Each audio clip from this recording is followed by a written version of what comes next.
উদয়ন গুহ আজকে ফেসবুকে পোস্ট করছেন। উদয়ন গুহর কথা ছাড়ুন, ও নিজের বাপকে চোর বলে, ও আবার কি যে নিজের বাপকে চোর বলে? আচ্ছা, উদয়ন গুহ ওনাকে কোনোদিন আপনার মানুষ মনে হয়েছে? উদয়ন গুহকে আমি মানুষের কথার উত্তর দিই, অমানুষ জন্তু জানোয়ারের কথার উত্তর দিই না।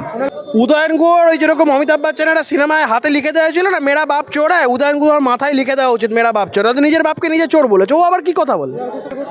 একই ব্যাপারটা একই। মানুষদের কথার উত্তর দিতে জানি, জন্তু জানোয়ারদের নয়। কুণাল ঘোষ জন্তু জানোয়ারের পর্যায়ে পড়ে।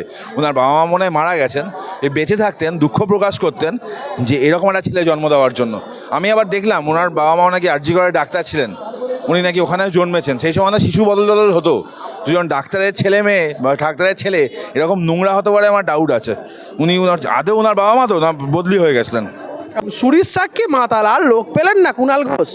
অনেকদিন আগেই রুচিহীন হিসাবে নিজেকে চিহ্নিত করেছিলেন উনি। ওনার বাবা শ্রদ্ধেয় কমল গুহকেও প্রকারান্তরে চোর বলেছিলেন, তো চাকরি চুরির প্রশ্নে। ফলে এই ধরনের মানুষকে প্রতিক্রিয়া দেওয়া বা এই ধরনের মানুষের বক্তব্য মানুষের সামনে তুলে নিয়ে আসা হচ্ছে পরবর্তী প্রজন্মকে বিপদগামী করা।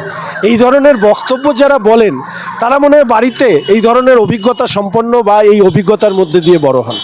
বাবা উদয়ন গুহ আপনার ফ্যামিলির জন্য এত আগ্রহ, এত দয়া, এত মায়া আপনার। উদয়ন গুহ, আপনি এক কাজ করুন, আপনি আপনার মুখ্যমন্ত্রীকে বলুন যে আপনি এত ব্যথিত, আপনার তৃণমূলের সংসারে গিয়ে গিয়ে যেন তাদের স্বামী স্ত্রীর ঝগড়া মেটান। আমাদের কথা ভাবার তার দরকার নেই।